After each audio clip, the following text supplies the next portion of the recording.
नमस्कार, जय हिंद, वंदे मातरम। दोस्तों सभी साथियों का स्वागत है इस क्लास में हम करेंगे आईसीडीएस के क्वेश्चन, बाल विवाह अधिनियम के क्वेश्चन, पोषण और स्वास्थ्य के क्वेश्चन, कंप्यूटर के क्वेश्चन। बेहतरीन सी क्लास ही होने वाली है आप लोगों के लिए। अगर आप ऐसी ही क्लास देखोगे तो आपका सिलेक्शन होगा। ठीक है, एमसीक्यू डिटेल के साथ आपको कराते हैं, यही ये चैनल की क्वालिटी है। तो आपको ये बता दूं कि भाई एमसीक्यू करने से कुछ होने वाला है नहीं। आप 100 करो, 200 करो, 400 करो, कोई फर्क नहीं पड़ता जब तक आप उनको समझोगे नहीं। क्योंकि एक बार समझ लोगे ना तो कहीं पर भी टेस्ट लगाओगे तो आपका आंसर सही होगा। और ये सारे जो क्वेश्चन है इनका जो आंसर है बिल्कुल ऑथेंटिक है, बिल्कुल क्रॉस चेक कर कर बनाया गया है। तो अगर बुक में आपको दूसरा मिलता है तो भाई बुक में गलत हो सकता है, पर यहाँ गलत नहीं होगा, इसकी गारंटी देता हूँ मैं। तो चलिए इस वीडियो को स्टार्ट करेंगे। यहाँ पर जितने टॉपिक है सारे टॉपिक को आप अटेंड करना और नंबर आप लोग कमेंट करके जरूर बताना, क्योंकि तैयारी कर रहे हो ना तो नंबर जरूर बताना। ठीक है, स्टार्ट करते हैं। पहला क्वेश्चन, एकीकृत बाल विकास सेवा योजना की शुरुआत कब हुई थी? अच्छा, बहुत बढ़िया क्वेश्चन, जिसको हम बोलते हैं आईसीडीएस। आईसीडीएस का फुल फॉर्म तो अभी आप लिख दो कमेंट सेक्शन में जाके। हालांकि मैं इसको बताऊंगा बाद में, पर अभी आप लिख दो, क्योंकि भाई अगर आईसीडीएस आप पढ़े होगे तो ये वाला क्वेश्चन सबसे पहले पढ़े होगे।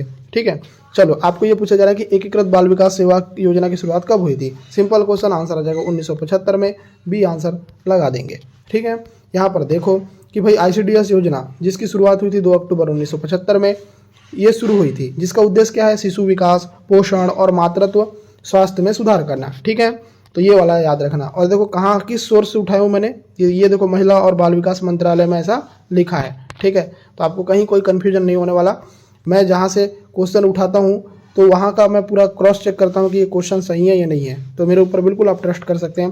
क्वेश्चन नंबर सेकंड, आंगनबाड़ी केंद्रों में कितने वर्ष तक के बच्चों को सेवाएं प्रदान की जाती है? बहुत ही प्यारा क्वेश्चन है, मैं आपको बता दूं। आंगनबाड़ी केंद्रों में कितने वर्ष तक के बच्चों को सेवा प्रदान की जाती है? अगर ये क्वेश्चन बने तो आप लगा देना 0 से लेकर 6 वर्ष। 0 से लेकर 6 वर्ष जो आयु के बच्चे होते हैं उनको आंगनबाड़ी में सेवाएं प्रदान की जाती है। चलिए देखते हैं थर्ड क्वेश्चन, आईसीडीएस योजना के तहत कितनी मुख्य सेवाएं प्रदान की जाती है? ये क्वेश्चन एग्जाम में आएगा। आईसीडीएस से अगर क्वेश्चन पूछेगा तो ये वाला जो क्वेश्चन है ये क्वेश्चन बिल्कुल आएगा।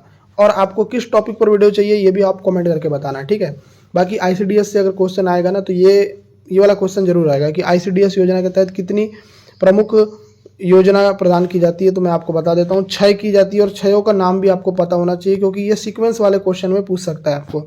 6 के नाम लिख लो, नोट कर लो। ठीक है, देखो भाई जो आईसीडीएस योजना है उसके तहत 6 सेवाएं दी जाती है। कौन कौन सी सेवाएं हैं, उनका नाम क्या है? पहला है पूरक पोषण, दूसरा है टीकाकरण, तीसरा है स्वास्थ्य जांच, चौथा है आपका उपचार और रेफरल सेवाएं, पांचवा है गैर औपचारिक शिक्षा, और छठवा है स्वास्थ्य और पोषण शिक्षा।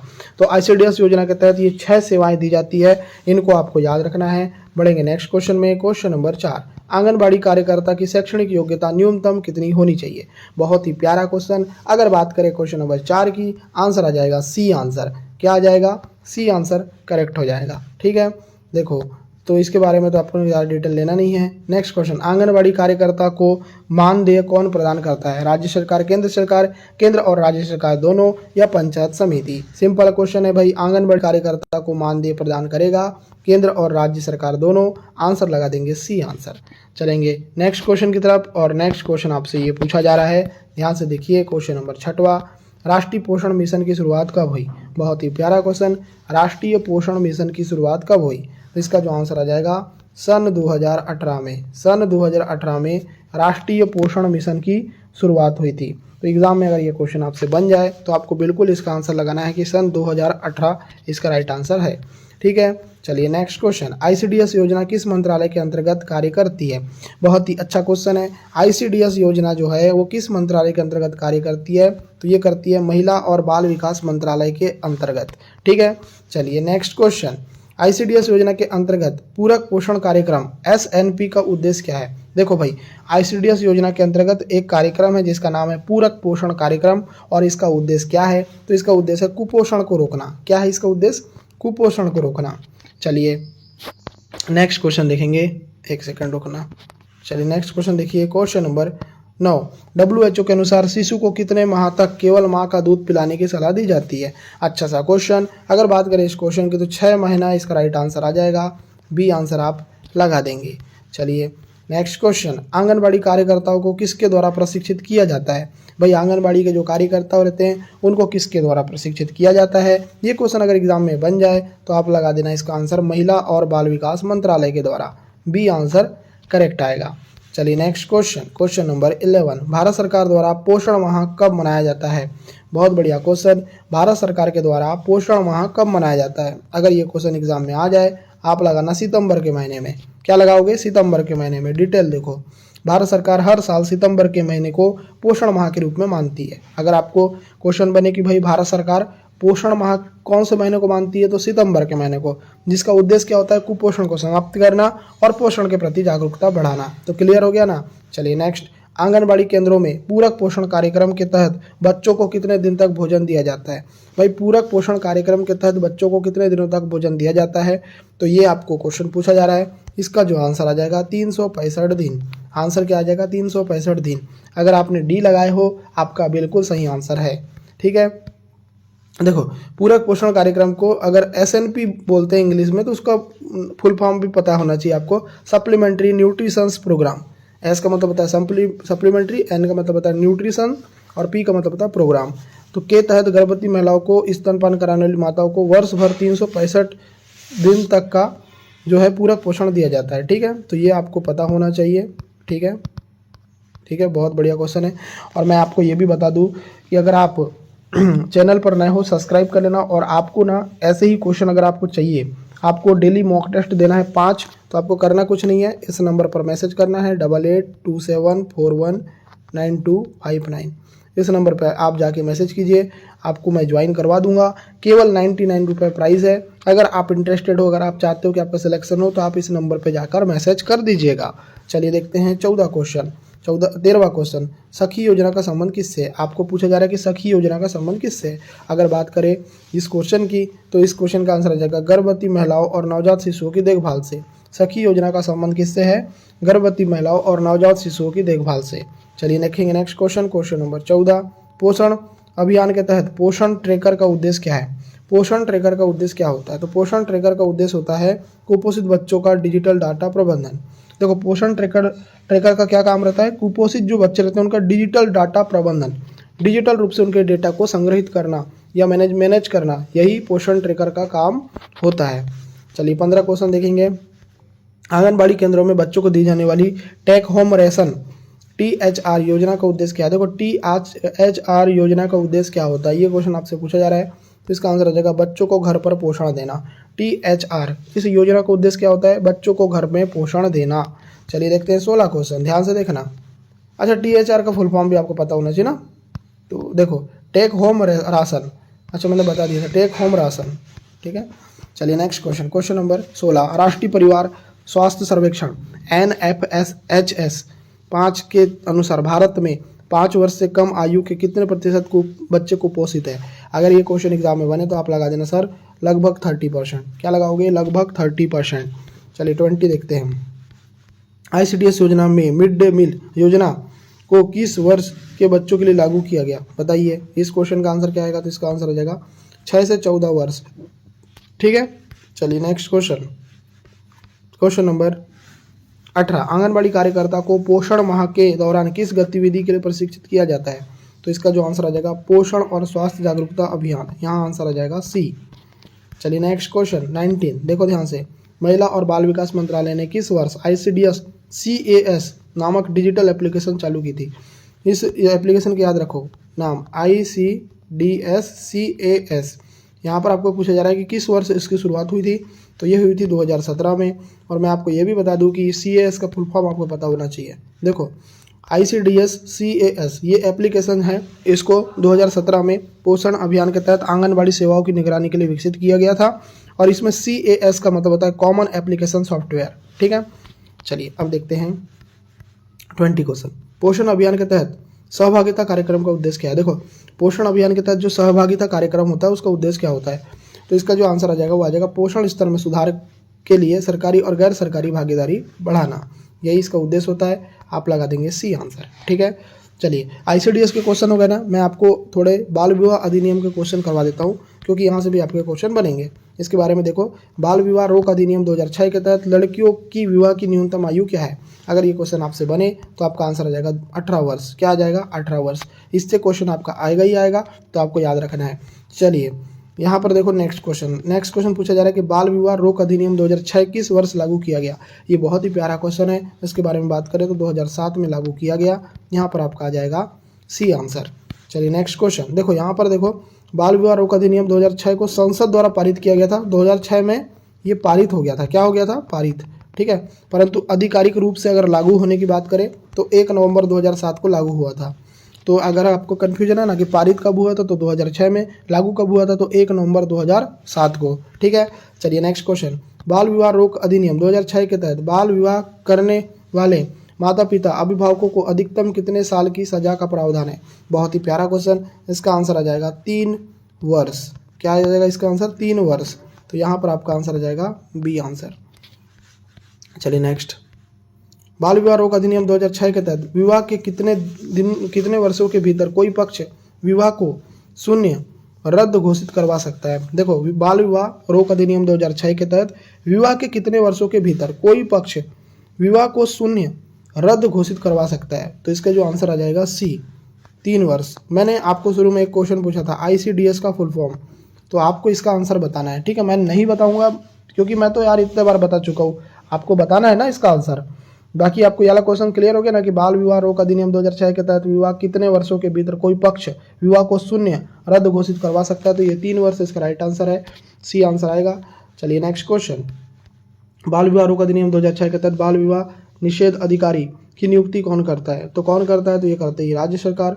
जब भी आपको एग्जाम में क्वेश्चन बने कि भाई बाल विवाह रोक अधिनियम 2006 के तहत बाल विवाह निषेध अधिकारी की नियुक्ति कौन करता है? तो ये करती है राज्य सरकार। चलिए नेक्स्ट क्वेश्चन नंबर आपसे पूछा जा रहा है क्वेश्चन नंबर 26, यदि कोई बाल विवाह हो चुका है तो बालिका किस आयु तक इसे शून्य घोषित करने के लिए न्यायालय जा सकती है? बहुत ही प्यारा क्वेश्चन। यदि कोई बाल विवाह हो चुका है तो बालिका किस आयु तक इसे शून्य घोषित करने के लिए न्यायालय जा सकती है? तो इसका आंसर आ जाएगा 21 वर्ष। क्या आ जाएगा? 21 वर्ष इसका राइट आंसर आ जाएगा। ठीक है, यहाँ लगा देंगे डी आंसर। चलिए नेक्स्ट क्वेश्चन, बाल विवाह रोक अधिनियम 2006 में पीड़ित बालिका को संरक्षण और पुनर्वास प्रदान करने का दायित्व किसका है? बहुत ही बढ़िया क्वेश्चन। अगर बात करें 27 की तो 27 का जो आंसर आ जाएगा ना, वो याद रखिएगा, वो आ जाएगा सी, राज्य सरकार। क्वेश्चन ये था कि बाल विवाह रोक अधिनियम 2006 में पीड़ित बालिका को संरक्षण और पुनर्वास प्रदान करने का दायित्व किसका है? तो ये राज्य सरकार का है, सी आंसर आएगा। चलिए नेक्स्ट क्वेश्चन, बाल विवाह रोक अधिनियम 2006 के तहत विवाह को शून्य घोषित करने का अधिकार किसे है?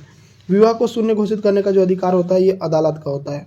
ठीक है, चलिए अब देखते हैं नेक्स्ट क्वेश्चन। और नेक्स्ट क्वेश्चन पूछा जा रहा है 29, भारत में बाल विवाह को पूरी तरह समाप्त करने के लिए किस संवैधानिक अनुच्छेद के तहत राज्य नीति के निर्देशक तत्वों में इसे प्रतिबंधित किया गया? अब ये क्वेश्चन का स्क्रीनशॉट ले लो, वेरी वेरी इंपॉर्टेंट क्वेश्चन, अधिनियम से ये क्वेश्चन आएगा ही आएगा। क्वेश्चन ये है कि भारत में बाल विवाह को पूरी तरह समाप्त करने के लिए किस संवैधानिक अनुच्छेद के तहत राज्य नीति के निर्देशक तत्वों में इसे प्रतिबंधित किया गया? तो ये किया गया अनुच्छेद नंबर 39।